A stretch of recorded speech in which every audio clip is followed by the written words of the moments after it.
Believe in yourself, and whatever people say, please don't listen. I got caught myself falling for what people believe, thinking I'm not what I am. Do what you want to do. Just do what you want to do. You got anything to say? I don't have anything. I mean, just do you, bro. People are gonna hate regardless, especially if you're Period. good. So Period. if you're good, you're gonna have haters, and if you don't have haters, then you're not doing something right. That's So a fact. Welcome back, everybody, to another episode of the Global Renaissance Podcast. As always, I'm your host, Trev Woods. I got a special guest with me, artist PicoDaGuy. My brother, how you doing? I'm doing well. Thank you for having me. Appreciate it. Appreciate you coming on. Funny story. So we met like a month ago, Mm-hmm. and I was very much. I got to see kind of you in action. I got to hear some unreleased. I got to see you create, and that was a very much impressive experience for me as somebody who's very musically inclined. To be able to watch him in his element, that's what led me to be like, "Yo, I need you on this podcast." So glad you're here today. And for those who don't know you, can you go ahead and introduce yourself? My real name is Jean Roux. Artist name PicoDaGuy. I'm from Mass. I've been making music for about what my whole life, but really making music under PicoDaGuy for like 3 years ish. I just try to showcase my versatility as much as I can. Majority of my stuff is R&B and hip hop though. Dope. I want you to start with you said you've been making music your whole life. Like, what got you into music? Who were the first artists you were listening to? All that. Give me your history with music. My dad used to be like in the business. Like he had his own label type thing, so I was always around it. Obviously, I was too young to like be in like the clubs Yeah. and stuff, but I was always around it. He would bring me to the studio and stuff. So I've always had a feel for it. I started doing it myself, recording myself, like I said 3 years ago. But in terms of influence, when I was younger, I would say like Justin Bieber. Um, yeah, Justin Bieber is probably one of the most influential people from when I was younger. As I got older, though, I think I got more things from like Bryson Tiller and those type of singing genres and stuff. For sure. So you were around the music industry growing up. You started recording 3 years ago. Did you make the decision? Did you know you wanted to be an artist before you decided to actually start recording, or was it, oh, no, this is something I want to do, and then you just jump right into it? I feel like I always want to be an artist because I don't see myself doing nothing in the corporate world like Yeah. sitting at a desk. I couldn't do that. I always see myself doing something artistic or like creative. I feel like that's the best avenue that I could take. So always felt like that. For sure. And can you talk a little bit about a little bit more about your family influence? You said your dad was in the music industry. I know your cousin. He paints and he's done Yeah. some of your cover art. Is most of your family pretty artistic in a certain way? Is that something that you guys kind of share? Yeah, yeah, for sure. My mom, she's not the most artistic. She was athletic. She got her athletic stuff. My brother makes clothes. Has a very keen eye for that type of stuff. Um, yeah, like you said, my cousin, he paints and does drawings and stuff. He also raps. I could keep going. Yeah. It would be forever, but it definitely in my blood type thing. Have you found that having such a close community of creatives has been helpful for you in developing who you are as an artist? Yes, because there's never been no judgment with what I do. I've always been a crazy kid, crazy person, and they've always just let it rock. Like, oh, that's just a Jean. Like, Yeah, he just gonna find his way. He gonna do what you gotta do, for sure. type thing. No, I think that's amazing. Was there any ever a point where outside of that specific social circle, like outside of your family circle, where you were in different circles, where you felt like that level of acceptance of who you were at your core wasn't quite the same as it was in your family unit, or have you always felt comfortable being your authentic self around others, regardless of what the kind of reception of that might be? I've always had an issue with social perception of myself. Always. So whether it's my family or people I just met, I'm always gonna have some type of anxiety performing or showcasing my abilities type thing. But I feel more comfortable with my family. But with other people, I don't think I've ever had that same type of comfort. For sure. You said you started recording 3 years ago. Were you writing before that? Were you just literally you just decided, yo, I think I can do this and I'm gonna do it. I was making music under a Jean. Like my Okay. name was just a Jean, and it was butt. It was so be like butt. that. It's so butt. And then I started taking it serious in writing. I'm sorry, I forgot your question. No, I was just asking kind of the process of going into becoming a recording artist. So you said you were recording under a genre, and you didn't think you were that good, but you got to start somewhere, always. Facts. And then you kind of started taking it seriously. What was the difference between a genre and PicoDaGuy taking it serious? Jean was scared, of being denied, not accepted, and all that stuff. And then Pico the guy's comfortable and ready to show what I have to show. Was there like a moment or an incident or something that you remember that kind of galvanized you to just be like, nah, I'm gonna be me? Or was it just a gradual change for you that kind of precipitated in that name change? I feel like I still have kind of a problem being me type thing, but it was a gradual change to that acceptance. Okay. Speak more on that because I think it's really interesting as an artist, right? Your work is expressing yourself, but you still kind of have challenges around self-expression and other avenues. Can you talk a little bit more about that? How that disparity works for you, maybe in your social life versus you artistically? I think sometimes people fail to realize that, like, people fail to realize that you're recording your own thoughts and showcasing your own thoughts, so they might take it however they want to take it, type thing. Does that make sense? Nah, for sure. Like, I don't know. Reword your question. Yeah. So my question was, you said that sometimes you still have a little bit of trouble just being yourself in the most authentic form. But even as you're struggling with that, you're still being very much vulnerable and expressing yourself through your art. Yeah. How do you kind of reconcile those two things, like the need to be vulnerable through your work, but also still the challenges that you're working through in that capacity, if that makes sense? I just always remember that the music isn't about me. It's to help other people, get people more comfortable and understand that they're not the only person that's feeling that way if they connect with my music, type thing. Because I am the most socially anxious person I think I know. But I just want people to know that if you're socially anxious, you can listen to my music. You can understand that it's just life. That's just how it is. For sure.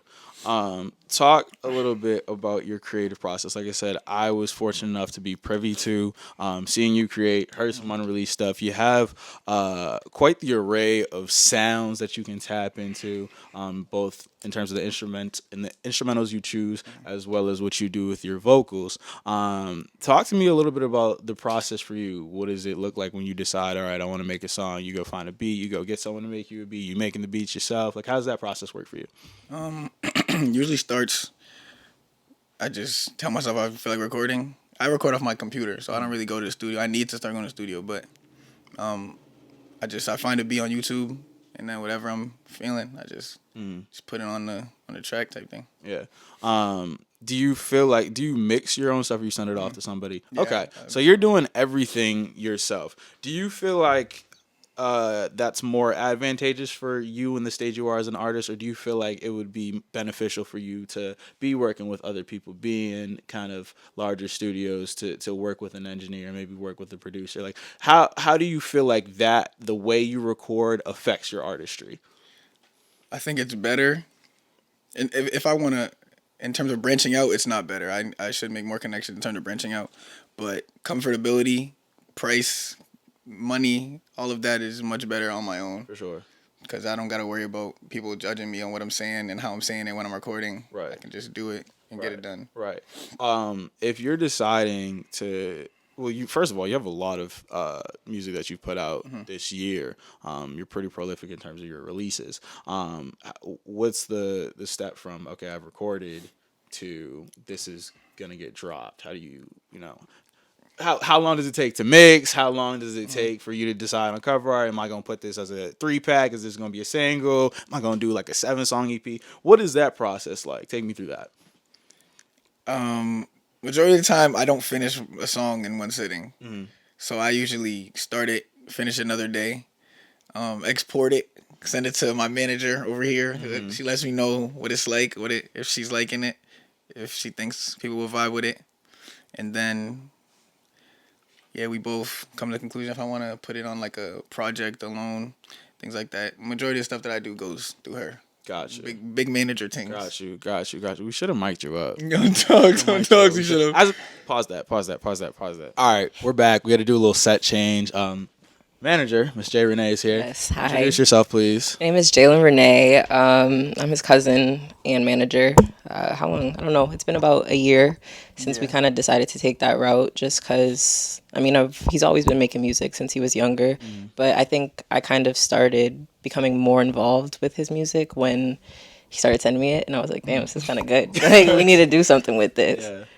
I love that. And so the reason we brought you in here is we were just talking about his process and how integrated you are within the process. So from your end, what is that like when you hear the songs? You're getting them at a different stage. Obviously, he's creating them, and then you hear them. What is your kind of mindset giving him feedback? Like, what are you listening to?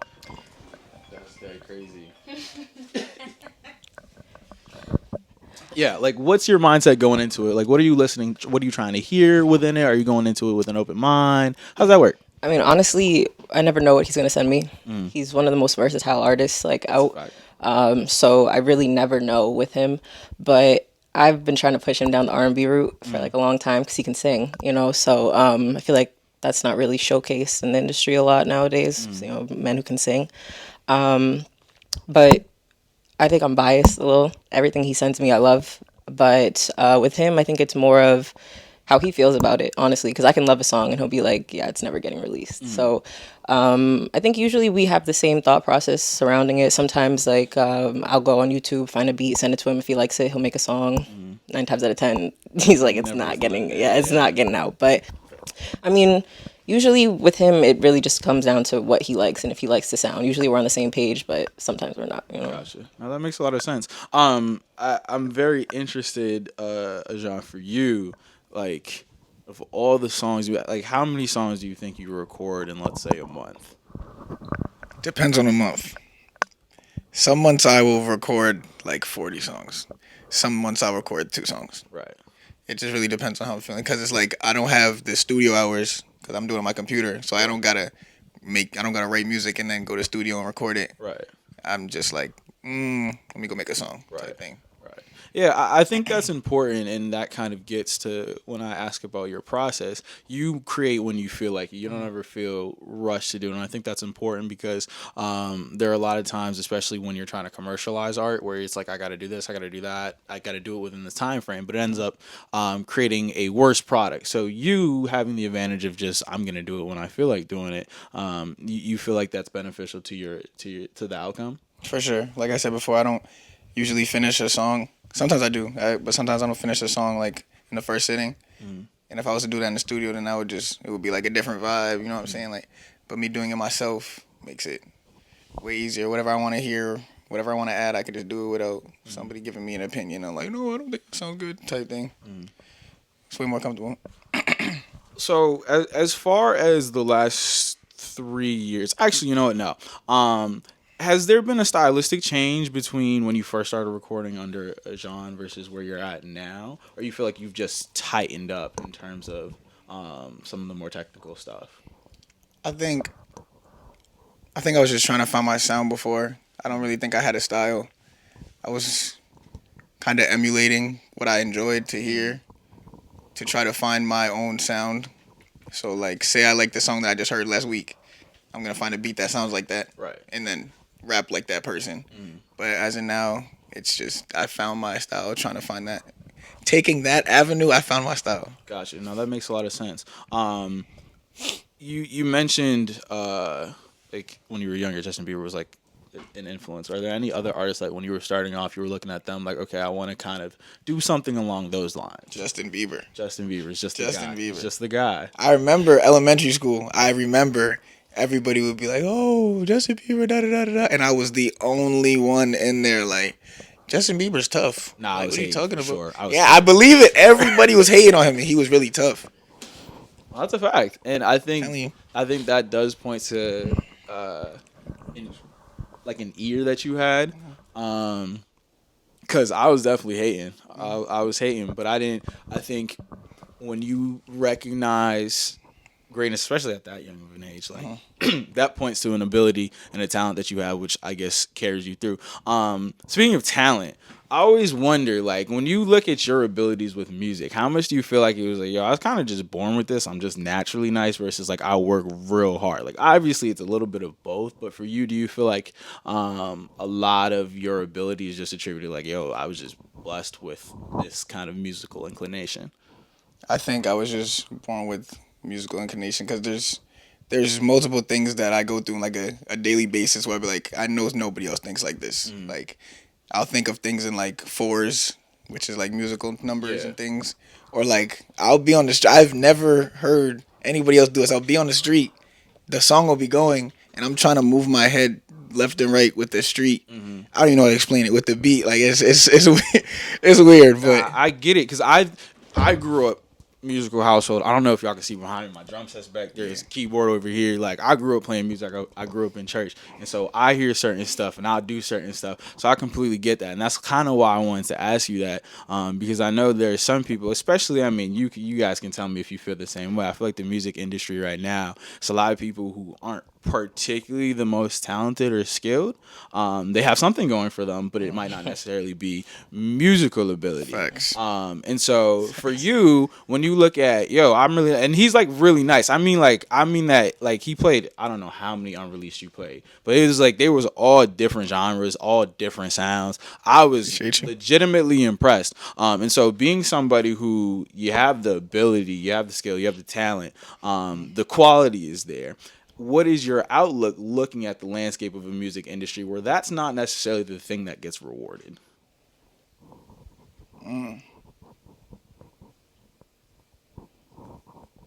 I feel like I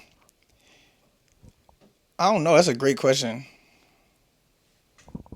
I'm just gonna continue to do what I do. Hopefully, I get the recognition that I deserve. I feel like because at the end of the day, the music industry is all about marketing and business and money. It's really not about the talent, like you were saying. So I just gotta put my trust in my talent type thing. For sure. Jaylen, since you're the manager, I feel like that's definitely something you're thinking about. What are your thoughts on this whole idea of like talent versus things that are people are drawn to, entertainment gimmicks, things of that nature? What are your thoughts on that with the artists that you are managing? Well, I mean, to start off, going back to just him being talented, I don't think he realizes how talented he really is because that's just him, you know. So it's like he could make a beat, and I mean, he could make a song that's pop, rock, hip hop, and people aren't doing that, you know. And so to him, it's just him. But I think in terms of taking it, you know, the music industry route, personally, I don't think it should be a challenge. You know, you got to have money in order to be in the music industry, you know. So there's a lot of things going on behind the scenes with him that we're working on right now and that, you know, we're trying to get him to do and get him to meet the right people. And really, it's all about who you know. So I live in Atlanta right now, and that's a big, you know, music industry platform and everything. So I'm working hard behind the scenes to try and get him and, you know, get him to meet new people and making these networks and connections with the people that I know out there. So, you know, hopefully we can get something popping out there. Because, I mean, out here, Boston is cool, but Atlanta is really where we're trying to take it. Atlanta is the mecca of music right now. That's a fact. So as far as you know, looking forward and outlook, I mean, you like I said, the talent is there. You make great music already. What is the vision? Like what do you like this is what I want my music career to look like. This is what I want out of this. This will make me feel fulfilled in my pursuit. I want to help people that have helped me, believed in me, and help people who are not fortunate with the things that I get from what I like. What's the word? Receive from. I want to give good back out to the world. That's my goal, and I'm not really worried about fame at all. I just want to give good, make people happy, and For sure. be solidified when I'm gone. For sure. Jaylen, I would assume you echo those kind of same sentiments. I mean, I think the work you're doing is really interesting because as an artist, right, it's super easy to kind of just like you're taking yourself and you put it out. Now you kind of have to take that and run with it. Do you share that same vision? Does the work hit you in that same way? I definitely agree with the I just want to put back good into the world. But I know he's not worried about fame or, anything like that. But I tell him all the time, his sound and the way he sounds, it's just a matter of time before someone recognizes him because they can only hear, you never know. I tell him all the time, like, you never know who's listening to your stuff. It could be that one song that can make you go from here to here overnight, So I think with him, it's a legacy being built in place. Like, I don't see him being just a regular artist, continuing to drop on Apple Music, just doing that for fun. I see him long term being someone solidified in the music industry, like stamped, PicoDaGuy, PDG. For sure. Jean, for you, like, how does it feel knowing that you have somebody, not just Jaylen, but obviously I feel like you have a pretty solid support system as you spoke on. But how does it feel to know that you have that kind of backing behind you where people believe in you to the degree? Probably not as much as you believe in yourself, maybe more than you believe in yourself, but around that same degree, they're pushing and they're rooting for you too. Like how do I feel? Yeah, how does it feel? Because I feel like not everybody has that, but it also can feel like pressure. So just kind of interested to see how that resonates with you. It helps a lot for sure. I think I would have. I don't know. I don't know what would have been different if I didn't have the support system, but it definitely helps a lot in terms of confidence, comfortability, knowing that I actually have a chance with it.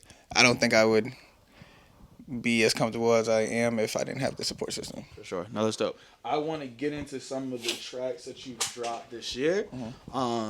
Just want you to talk about. So the most recent one we got is "Get Old." The cover art. You got a young boy by a casket kneeling down. Can you speak on the song? Speak on the art. I really like how your cover art, like, it's real art.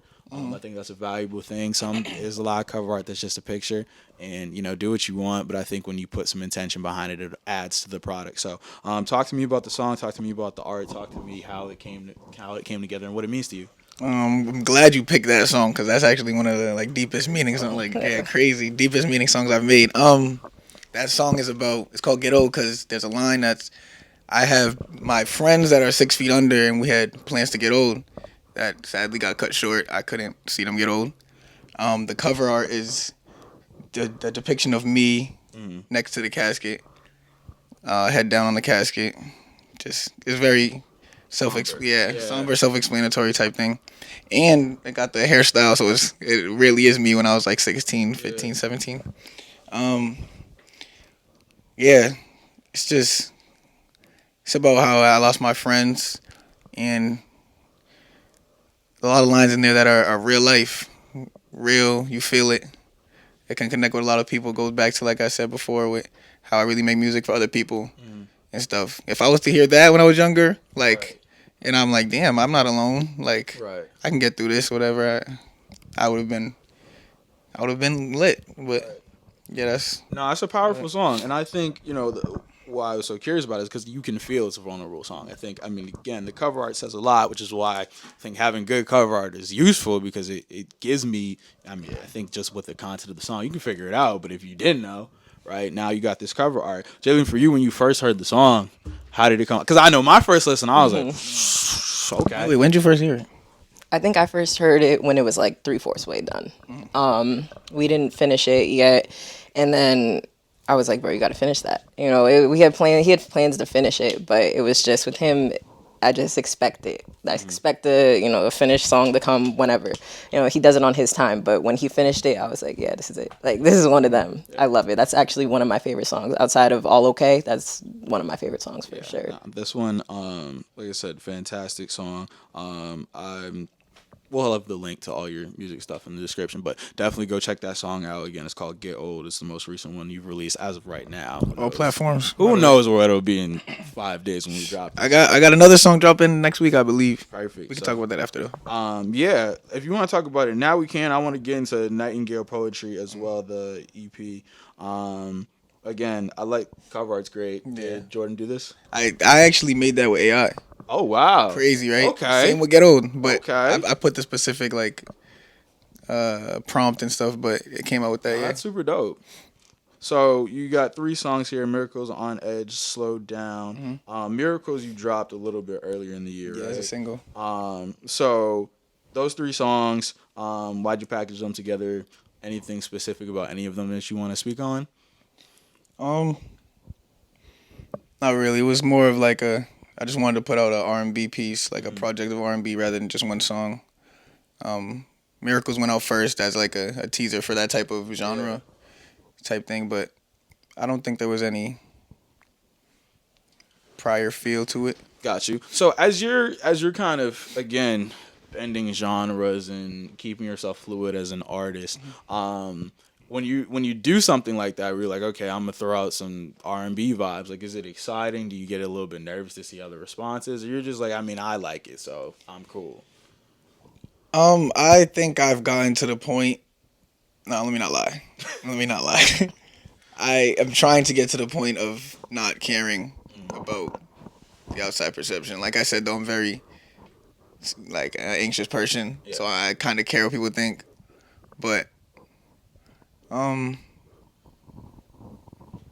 what was your question? I was just saying, like when you're trying something new, like does it excite you? Does it make you a little bit nervous, or are you just like, you know what? Again, I like it, so it already is what it is. I take pride in my versatility, so I like to try new things. When I put it out or ask for advice on what people think, I tend to get nervous, but I wouldn't ask somebody that I would think they would disrespect me in any Right. way. So I confide in others in terms of new things, yeah, Right. for sure. And Especially her. how did you develop such a versatile style? Like what? Because not everybody can kind of go from genre to genre so seamlessly. How are you able to develop that range for yourself?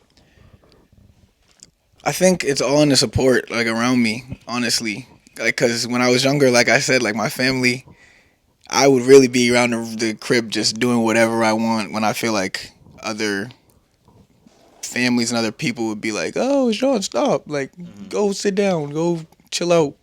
And I think the fact that they allow me to like experience different things and try out all the things that I wanted to try out made me as versatile as I am. For sure. No, that's dope. This has been a good conversation. I don't really have any more questions. To end off, though, you make music with a purpose. I think that's very evident through this interview, but I think it's very evident through the music and the content itself. So, for anybody listening to this who wants to go get into your music, where do you want them to start? And is there anything else you might want to say about yourself as an artist and the work you're doing, just to give people a little bit more incentive to go check out what it is that you're doing? It's a great question. To begin, I think you should. I think since Like, It's like asking you to pick your favorite kid. No, I know it's so unfair. Really My is bad. really good.